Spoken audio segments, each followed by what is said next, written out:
Friends, आपका स्वागत है मेरे छोटे से गार्डन में। आज मैं आपको ऐसे खाद के बारे में बताऊंगी जो बनाना बहुत आसान है, कुछ भी नहीं है, फ्री की चीज़ें हैं सारी, बहुत आसानी से बनता है लेकिन उसका रिज़ल्ट बहुत कमाल का है। तो पहले मैं आपको अपने गार्डन में उसका रिज़ल्ट दिखा देती हूँ, क्या क्या लगा है और कैसे सब्जियाँ आती हैं। इतनी ज़्यादा गर्मी इस टाइम है, ना टेम्परेचर है दिल्ली में, लेकिन फिर भी मेरे गार्डन में सब्जियाँ आई हुई हैं और अच्छी सब्जियाँ लगी हुई हैं, तो आप देख सकते हैं। और वो जो खाद है हमारे प्लांट में, हमारी बेलें हों या कोई भी प्लांट हो, जब फल बनते हैं तो सबसे ज़्यादा ज़रूरत होती है डीएपी की। तो डीएपी अगर आपको आपके घर में ही फ्री में बनाने को मिल जाए तो इससे बढ़िया बात क्या होगी। तो ये जो खाद है ये मैंने घर में ही बेकार की चीज़ों से बनाया है, जो बेकार के छिलके होते हैं उनसे बनाया है। और किस तरह बनाया है, बहुत ही शानदार इसका रिज़ल्ट है। 2 साल हो गए हैं मुझे इसे इस्तेमाल करते हुए, बहुत कमाल का इसका रिज़ल्ट है। और ये ठंडा भी होता है, ये जो फर्टिलाइज़र है गर्म भी नहीं होता। अगर आप इस टाइम उसे डालेंगे तो आपके प्लांट में कोई भी साइड इफ़ेक्ट नहीं होगा, क्योंकि ये ठंडा भी होता है और बनाना इसे बहुत आसान है। कुछ भी इस फर्टिलाइज़र में नहीं है। और आप मेरा रिज़ल्ट देख रहे हैं, इस टाइम मेरे गार्डन में सारी सब्जियां लगी हुई हैं, तो आप देख सकते हैं अच्छा रिज़ल्ट है। इतनी गर्मी में, इतने ज़्यादा टेम्परेचर, पौधों का विकास ही रुक जाता है, प्लांट अपनी ग्रोथ ही नहीं कर पाते, तो फल तो दूर की बात है इतने ज़्यादा टेम्परेचर में। लेकिन आप देख सकते हैं कितनी ज़्यादा सब्जियां लगी हुई हैं। ये मस्क मेलन है, यानी कि खरबूजे लगे हुए हैं, तोरी लगी हुई हैं, करेले लगे हुए हैं, लौकी लगे हुए हैं, तो बहुत सारी चीज़ें लगी हुई हैं और अच्छा रिज़ल्ट भी इनमें मिल रहा है।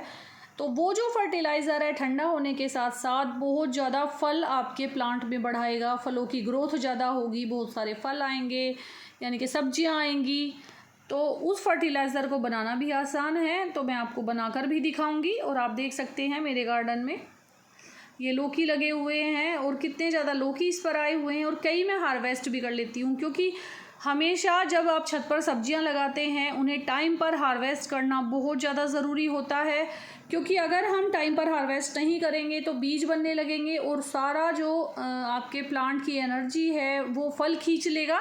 बाकी वो जो सब्जी है जो भी उस आपकी बेल पर लगी हुई है, जैसे लौकी ही है, तो वो सारी एनर्जी खींच लेगा और बाकी फल की ग्रोथ नहीं होगी। इसीलिए गमले में जब हम लगाते हैं तो टाइम पर हार्वेस्टिंग सबसे ज़रूरी होती है, तभी दूसरा जो फल हैं या सब्जियां हैं उनकी ग्रोथ अच्छी होती है।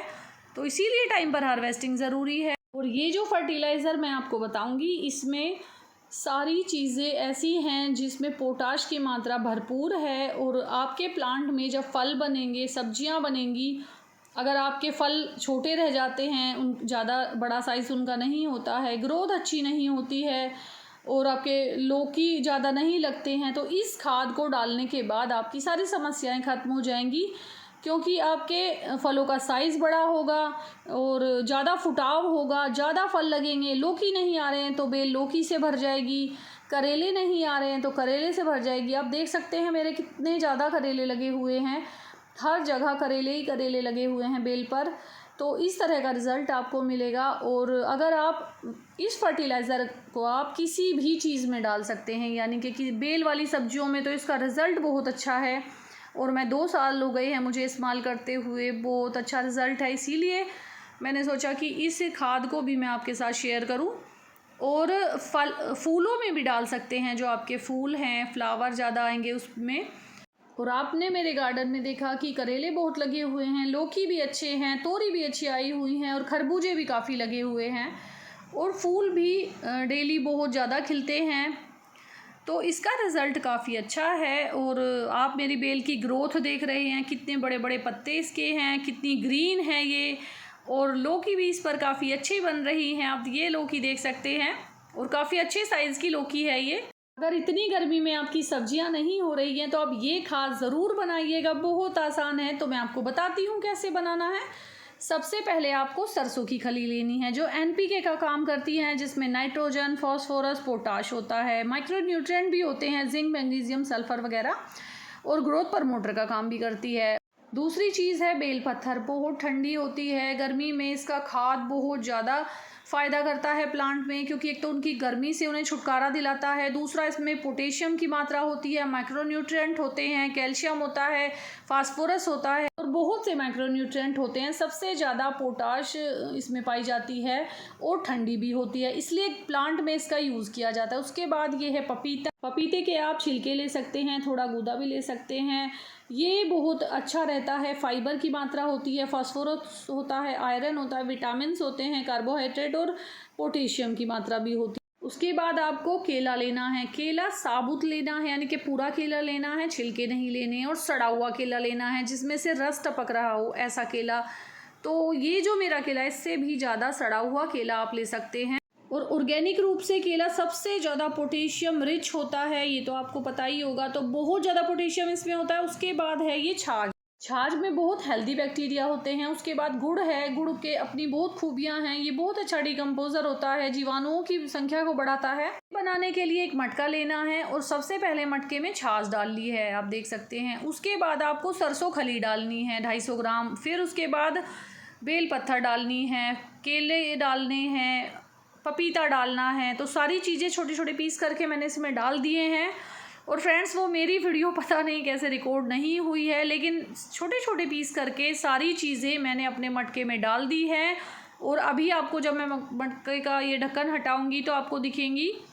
तो इसमें सारी चीज़ें आप देख सकते हैं, मटके में मैंने सारी चीज़ें डाल दी हैं। उसके बाद ये गुड़ डालना है लास्ट में, सारी चीज़ें डालने के बाद।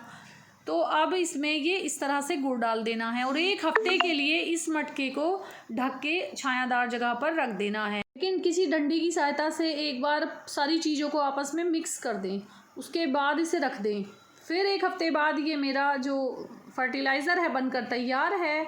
सबसे पहले इसमें क्या करना है, ग्लव्स पहनने हैं और सारी चीज़ों को हाथ से मसल लेना है। अच्छे से मसलने के बाद इसमें थोड़ा पानी मिक्स करना है और एक बाल्टी में छन्नी की मदद से छान लेना है। तो इसे छानना ज़रूरी है, नहीं तो आपके गमलों में फंगस लग जाएगी। तो सबसे पहले इसमें थोड़ा पानी मिलाया, फिर मैंने पूरा फर्टिलाइज़र छान लिया। आप देख सकते हैं इस तरह से छानना है। और इसका जो वेस्ट निकलेगा वो भी आपको नहीं फेंकना है, वो आप किचन वेस्ट का जो कंपोस्ट है उसमें डाल सकते हैं। तो इस तरह से मेरा पूरा फर्टिलाइज़र मैंने छान लिया है। मैंने 5 लीटर पानी पहले इस बाल्टी में भी ले लिया था और ये फर्टिलाइज़र सारा उसमें छान लिया है, अब आप देख सकते हैं। और इसे लेना है 10 लीटर पानी में 1 लीटर। तो इस तरह से मेरी ये 10 लीटर पानी मैंने ले रखा है, तो मैंने 1 लीटर इसमें डाल लिया है और 1 लीटर दूसरी बाल्टी में। तो ये मेरा खाद बनकर तैयार है अब प्लांट में डालने के लिए। तो अब मैं आपको प्लांट में डालकर दिखाती हूँ। ये मेरी करेले की बेल है, आप देख सकते हैं। ज़्यादा बड़ा गमला है, बेल वाली सब्जी है, तो इसमें ज़्यादा खाद की ज़रूरत होती है, इसलिए मैंने इसमें कई डिब्बे भरकर डाल दिए हैं। इस तरह से आप ज़्यादा फर्टिलाइज़र डाल सकते हैं। ये मेरी लौकी की बेल है, तो इसमें भी मैंने ज़्यादा ये जो फर्टिलाइज़र है डाल दिया है। ये फर्टिलाइज़र आपको गमले के अकॉर्डिंग डालना है। क्यारी है, ज़्यादा डाल सकते हैं। बेल वाली सब्जियां लगी हैं उसमें भी ज़्यादा डाल सकते हैं, या जैसे भिंडी का प्लांट है उसमें कम डालना है। ये देख सकते हैं मेरा कद्दू लगा हुआ है, उसमें भी आप इसे ज़्यादा डाल सकते हैं। और ये फर्टिलाइज़र मैंने उन चीज़ों से बनाया जिनमें पोटाश की मात्रा भरपूर होती है, तो हमारे प्लांट को पोटेशियम मिलेगा, उससे फल बड़े बड़े साइज़ के आएंगे, ज़्यादा आएंगे। तो ये फर्टिलाइज़र आप अपने घर में ज़रूर बनाना और सभी प्लांट में डाल सकते हैं। और अगर आपको मेरी वीडियो अच्छी लगी हो तो मेरे चैनल को सब्सक्राइब करें। Thanks for watching.